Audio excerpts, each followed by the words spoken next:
नमस्कार, BVM news में आपका स्वागत है। मैं हूं ममता बघेल। चलिए बात करेंगे खबरों में सबसे पहले बात करेंगे फरीदाबाद के बल्लभगढ़ की।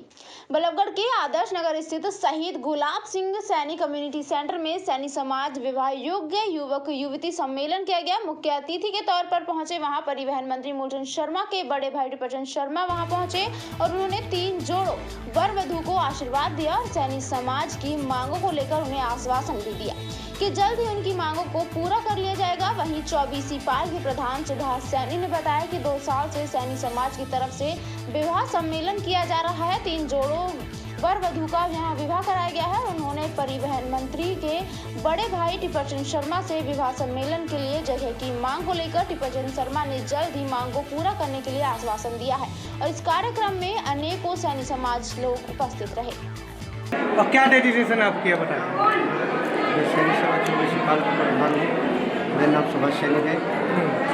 हमने 3 जोड़े का विवाह रखा है और सैनी सभा 24 पाल हमारी संस्था है। वो संस्था हर साल ये प्रोग्राम करती है और सबका सहयोग से ये काम होता है। कितने जोड़ों का ब्याह कराया है आज? 3 जोड़ों का ब्याह किया है। क्या ये हर साल किया जाता है? हाँ, ये हर साल की हमने प्रथा बना दी है। हमने महिला टीम भी बनाई है और उसका अध्यक्ष उपाध्यक्ष हमने आशा सैनी को बनाया है, जो हम ये प्रोग्राम आगे और बढ़ाने की कल्याण पे हम। कितने सालों से आयोजित किया जा रहा है ये समारोह? कितने सालों से ये समारोह आयोजित किया जा रहा है? 2 सालों से ये काम चालू किया है। हमारी सभा सैनी सभा 24 पाल में कार्य करती है। गरीब लड़कियों की शादी थी सैनी समाज में। मुख्य अतिथि के तौर पर कौन पहुंचे हैं आज यहाँ शिरकत करने? टिपचंद शर्मा जी आए थे। कितने जोड़ों का ब्याह किया है? जोड़े तो ज़्यादा थे पर बीमारी के कारण कुछ कागज पूरे थे। 3 ही जोड़े। आज कोई मांग भी करी थी आपने? उस मांग के बारे में सैनी समाज की तरफ से क्या मांग रखी गई है? कह गए मंत्री जी के जगह देख लेना दे देंगे। अच्छा, कब से ये हो रही है समस्या? ये सम्मेलन राजा बल्लू की नगरी में शहीद गुलाब सिंह सैनी के नाम से एक बहुत बढ़िया धर्मशाला कम्युनिटी सेंटर बनाए हैं। उसी के अंदर हमारे 24 पाल के प्रधान हैं सैनी समाज के सुभाष सैनी जी। उन्होंने एक सामूहिक विवाह प्रोग्राम किया है और बड़े अच्छे ढंग से प्रोग्राम को बना रहे हैं। बड़ी खुशी का टाइम है। मैं धन्यवाद देता हूँ इस समाज को। अच्छे काम करते रहेंगे और ये सबसे शुभ काम हुआ है। अब कुछ मांग भी रखी थी बुद्धा सैनी जी ने, सैनी समाज ने क्या मांग रखी थी और कितना कब पूरे होगी वो मांग? हमारे 24 पाल के प्रधान जी ने एक मांग रखी है कि बल्लभगढ़ में सैनी समाज के लिए कुछ जगह अलॉट की जाए। तो मैं दोनों मंत्रियों से किशन पाल जी को भी आना था, मूलचंद शर्मा जी को भी आना था। उनके सामने इस मांग को रखूँगा और मुझे उम्मीद है 100% के 200% सरकार में मांग पूरी होगी। मनोहर मोदी के राज में जो अंतिम व्यक्ति की मांग को पूरा करवाएंगे। चलिए फिर बात करेंगे अगली खबर की। घर घर से कूड़ा उठाने वाली गाड़ी ही अब गंदगी का कारण बनती जा रही है। घरों से कूड़ा उठाने वाली गाड़ी किसी भी खाली जगह पर कूड़ा खाली कर देती है, जिससे शहरों में और ज्यादा गंदगी हो रही है। इस ओर सरकार का कोई ध्यान नहीं है। एक तरफ तो सरकार देश को स्वच्छ भारत अभियान की ओर बढ़ाने में लगी हुई है और वहीं दूसरी ओर एक इको ग्रीन यानी कि कूड़ा उठाने वाली गाड़ी कहीं भी कूड़े को खाली कर देती है, जिससे वातावरण भी दूषित होता है। जब इको ग्रीन के ड्राइवर से बात की गई तो उन्होंने बताया कि मनीष ब्रांडन के बोलने पर ये गंदगी यहाँ खाली की जा रही है। कहाँ गाड़ी खिला रहे हो आप? ये उसने कहा ब्रांडन साहब। किसने? ब्रांडन ने, मनीष ने कहा है कि यहाँ फेंकने के लिए। कौन सी जोन की गाड़ी है? ये मुजेरी प्लांट की। कौन सी जगह है अब ये खिला रहे हो जहाँ? मुजेरी प्लांट की है। आप कहाँ खिला रहे हो अब? ये मलेना रोड पे। मलेना रोड पे। आपका नाम? जोगिंदर। चलिए बात करेंगे इस खबर की। फरीदाबाद लगातार पॉल्यूशन के बिगड़ते हालातों को देखते हुए हरियाणा सरकार द्वारा पॉल्यूशन कंट्रोल करने के लिए कंस्ट्रक्शन और ईंट भट्टे बंद कर दिए गए हैं। तो वहीं फरीदाबाद के बल्लभगढ़ में सरकार के आदेश के बाद भी कंस्ट्रक्शन का काम चल रहा है। हालांकि इस पर बल्लभगढ़ जोन के ज्वाइंट कमिश्नर से बातचीत की गई तो उन्होंने कहा कि शायद उन लोगों को इस बात की जानकारी नहीं होगी कि सरकार के आदेश हैं कि कंस्ट्रक्शन बंद करने के बावजूद इसके हमारे निगम के अधिकारी भी लगातार लोगों को जागरूक करने में लगे हुए हैं और आदेश की अवहेलना करने वालों के खिलाफ कार्रवाई की जाएगी। मकान बना रहे थे। मकान बना रहे हैं मोहना रोड पर। चलिए, कंस्ट्रक्शन बंद है सरकार की ओर से, आपका काम चल रहा है। लेकिन सर हमें तो पता ही नहीं था इसके बारे में, मालिक ने भी नहीं बताई? नहीं बताई सर। अच्छा, फिलहाल क्या करेंगे आगे? कुछ नहीं सर, आपने कह दिया। वो संभव है कि उन्हें अभी तक इसकी पूरी जानकारी ना मिली हो। हमारा जो एनफोर्समेंट है वो जाके उन्हें बंद कराएगी और इसका प्रॉपर निस्तारण करेंगे।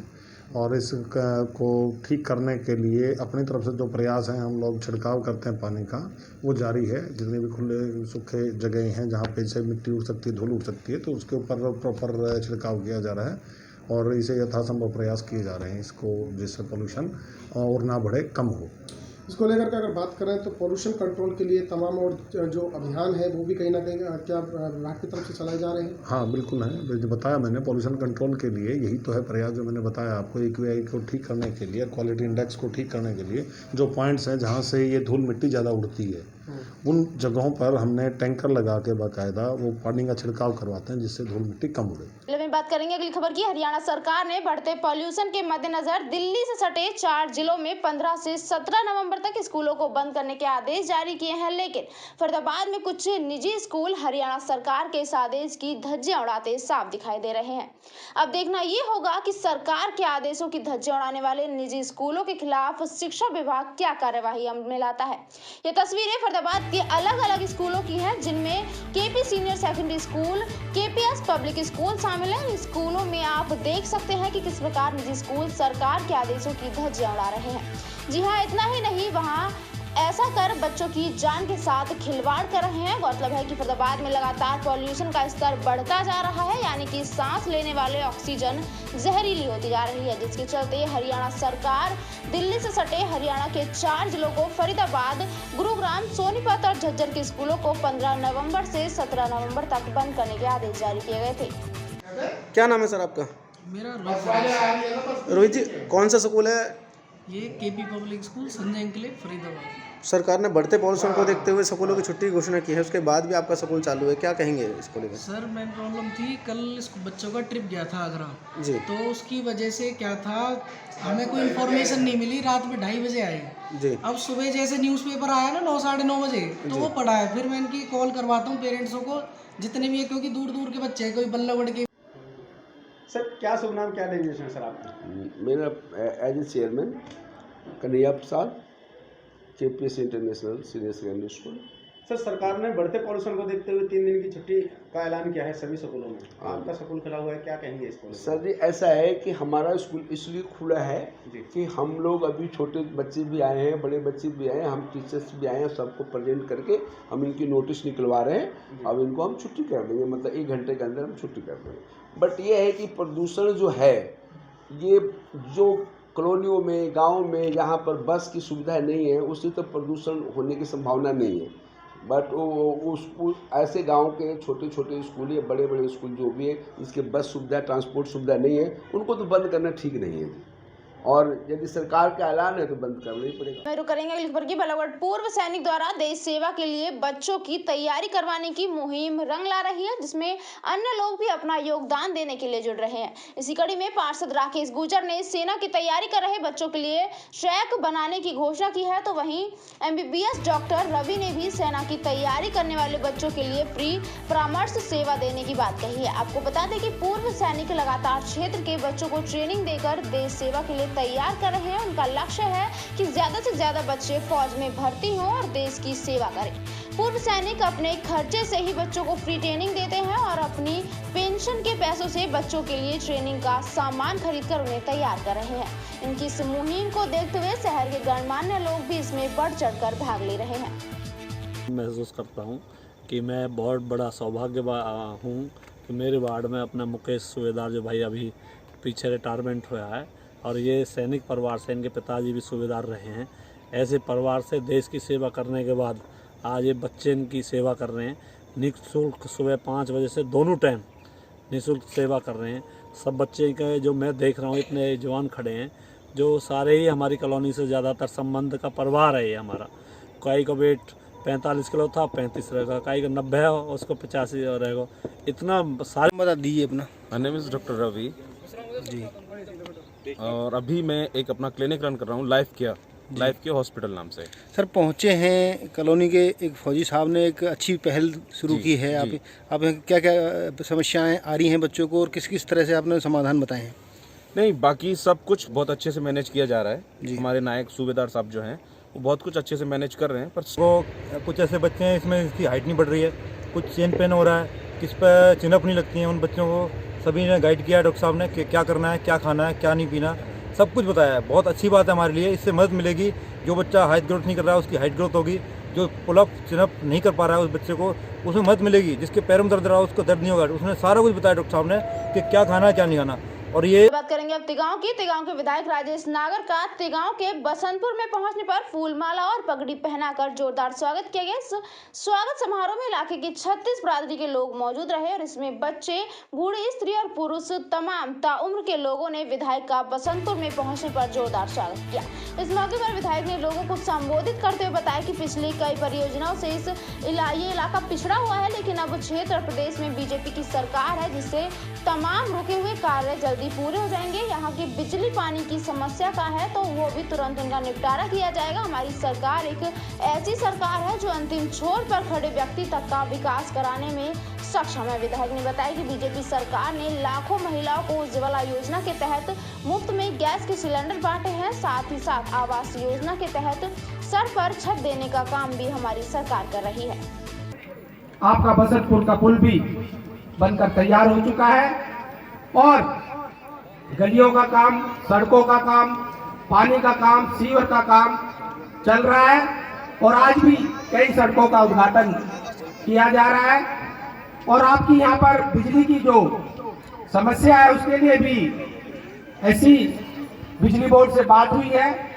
हम जल्दी कोशिश करेंगे कि आपकी बिजली वाली जो ये समस्या दूर हो और आने वाले समय में हमारी सरकार ने उज्ज्वल योजना के तहत 10 करोड़ के करीब महिलाओं को गैस के सिलेंडर दिए। आयुष्मान योजना के तहत 5 लाख तक का इलाज हमारी सरकार मुफ्त में गरीबों का कर रही है। और अभी हमारे मुख्यमंत्री जी ने कुछ समय पहले, कुछ दिनों पहले जितनी भी फरीदाबाद की कॉलोनी, फरीदाबाद ही नहीं पूरे हरियाणा की जितनी भी बात करेंगे पलवल की। पलवल के मुनकटी थाना क्षेत्र अंतर्गत गांव मीतरौल के समीप शराब के नशे में धुत बस ड्राइवर की लापरवाही के चलते सवारियों से खचाखच भरी एक बस अनियंत्रित होकर पलट गई और बस में सवार करीब 30 से 35 सवारियां गंभीर रूप से घायल हो गई हैं, जिन्हें उपचार के लिए पलवल के नागरिक अस्पताल लाया गया है, जहां उनका उपचार चल रहा है। घायलों में बच्चे व महिलाएं भी शामिल हैं। बस पलटने से घायल हुए मध्य प्रदेश के रहने वाले काशीराम ने बताया कि वह अपने परिवार के साथ गुरुग्राम से बस में सवार होकर मध्य प्रदेश अपने घर जा रहा था। वह जैसे ही गुरुग्राम से थोड़ी आगे चला तो वह बस के ड्राइवर की लापरवाही के चलते हाईवे पर बिजली के तारों से जा टकरा गई बस, और जिससे बिजली के तार क्षतिग्रस्त होकर टूट गए। वहां मौजूद पुलिसकर्मियों ने बस ड्राइवर व परिचालक को मौके पर ही पकड़ लिया था। आरोप है कि उसके बाद कुछ समय बाद पुलिसकर्मियों ने उससे पैसे लेकर उसे छोड़ दिया और उन्हें भी जबरन उसी बस में बैठा दिया। बस का चालक बस को शराब के नशे में बड़ी लापरवाही से तेज रफ्तार में चला रहा था। बस जैसे ही पलवल के गांव मीतरौल के समीप पहुंची तो वह अचानक अनियंत्रित होकर पलट गई और बस पलटने के कारण उसमें सवार सभी लोग घायल हो गए और बस चालक और परिचालक दोनों मौके से फरार हो गए। लोगों का कहना है कि बस का ड्राइवर व परिचालक शराब के नशे में धुत है, जिसके चलते ये हादसा। क्या नाम है भैया आपका? काशीराम है। काशीराम जी, कहाँ के रहने वाले हो आप? ग्राम चरी, पोस्ट रामनगर, थाना पलीरा, जिला टिगांव, मध्य प्रदेश के। मध्य प्रदेश के रहने वाले हो। कहाँ जा रहे थे आप? अपने गांव जा रहे थे चरी। कहाँ से? गुड़गांव से। गुड़गांव से। तो ये जो बस पलटी है कैसे पलटी है? पहले ड्राइवर ने पलटा है, पहले ऐसा कट मारा, फेंका के ऐसा मार दिया तो पलटा मार दिया। तो ड्राइवर का नशे की हालत में था? हाँ, नशे की हालत में था। उसके सामने ड्राइवर जब बस पलटी ना, एम्बुलेंस कंट्रोल में फोन आया था जी कोड 112 से। कहा है मीतरौल के बाद फ्लाईओवर के पास दिल्ली मथुरा हाईवे पे एक यूपी रोडवेज पलटी है, तो उसमें ज़्यादा घायल है। तो यहाँ से एम्बुलेंस गई है निजी औरंगाबाद और अर्जीगौर से गई थी। तो कुछ लोग यहाँ ले आए GH पलवल में, कुछ लोग सही है वहाँ पर। 30 से 32 सवारी आई थी जो इमरजेंसी कंडीशन में पेशेंट आए थे। बहुत ज़्यादा वुंड थे, उनको जख्म थे, बट वो मैनेज हैं सारे मरीज जितने भी आए थे, सारे मरीज मैनेज हैं। अभी उनको सब मैनेज कर दिया, ट्रीटमेंट स्टार्ट कर दिया है उनका।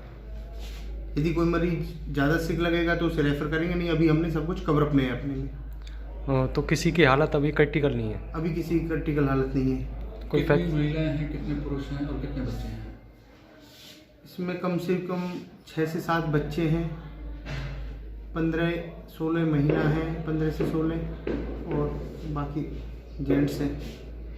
तो किसी को कोई फ्रैक्चर वगैरह तो नहीं हुई है? हाँ, फ्रैक्चर सस्पेक्टेड लग रहा है, उनका एक्सरे वगैरह होगा, वो निकल के आएगा। अभी हमने ट्रीटमेंट दिया है, पेन किलर दिया सारा। बात करेंगे झज्जर की विधायिका गीता भुक्कल झज्जर के सामान्य अस्पताल पहुंची और वहां की सुविधाओं का जायजा लिया।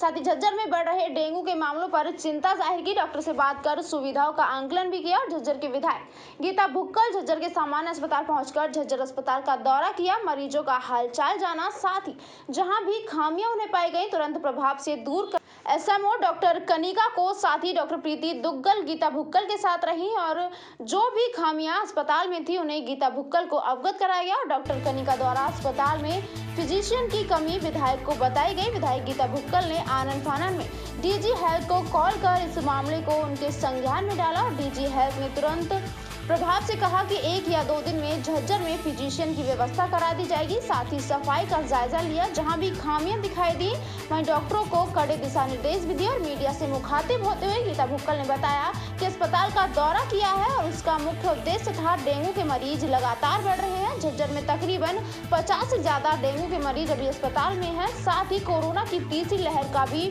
जो गाइडलाइन है उसको ध्यान में रखते हुए अस्पताल की सुविधा बेहतर होनी चाहिए। ऑक्सीजन प्लांट का भी दौरा किया, उसके बाद हरियाणा मामले दिवाली पे तो यही था कि पटाखे वगैरह नहीं छुड़वाएंगे, पराली नहीं जला रहे हैं, इंडस्ट्रीज फैक्ट्रीज में भी पॉल्यूशन कंट्रोल की बात की जा रही है। लेकिन बहुत ज़्यादा पॉल्यूशन की वजह से हरियाणा के 4 जिलों में स्कूल जैसे ही खुले उनको जो है वो बंद करने के आदेश दिए हैं। तो ये हमारी सबकी सामूहिक जिम्मेवारी बनती है कि किसी भी तरह से हम प्रदूषण ना फैलाएं। जिन चीज़ों से प्रदूषण फैलता है उन पे रोकथाम की बात कीजिए। ये हमारी सबकी सरकार के साथ साथ मैं समझती हूँ एक सामाजिक जिम्मेवारी भी है। लेकिन सरकार जब उसके बाद कार्रवाई करे उससे पहले ही इस तरह के आदेश होने चाहिए और उन पर कार्रवाई होनी चाहिए। जो लोग पॉल्यूशन फैलाने का काम करते हैं या ऐसी फैक्ट्री इंडस्ट्रीज़ हैं या जिनसे पॉल्यूशन फैलता है, इससे मैं समझती हूँ आम जनमानस जो है उसको काफ़ी ज़्यादा दिक्कतों का सामना करना पड़ता है। पहले ही कोरोना की वजह से स्कूल नहीं खुल रहे थे और पॉल्यूशन की वजह से फिर से स्कूल बंद हो गए हैं। बहुत ही चिंता का विषय है। दिल्ली सुप्रीम कोर्ट ने कहा है कि लॉकडाउन लगाने की भी बात हो सकती है। देखिए एनजीटी की बात हो या सुप्रीम कोर्ट की बात हो, इसमें ये हर साल की कहानी है, कोई नई बात नहीं है। हर साल एक दूसरे ऊपर राज्य जो है दिल्ली हरियाणा के ऊपर, हरियाणा पंजाब के ऊपर एक दूसरे के ऊपर दोषारोपण करते हैं। दोषारोपण करने की बजाय समाधान की ओर शुरू से ही कोऑर्डिनेट करके इसमें बात करनी चाहिए। और मैं समझती हूँ इसमें आज कोरोना की वजह से मास्क लगाने की बजाय आज पॉल्यूशन की वजह से भी बहुत ज़्यादा जो है मास्क लगाने की एक रिक्वायरमेंट बढ़ गई है। और जिस तरह से डेंगू के मामले बढ़ते जा रहे हैं, चिंता का विषय है।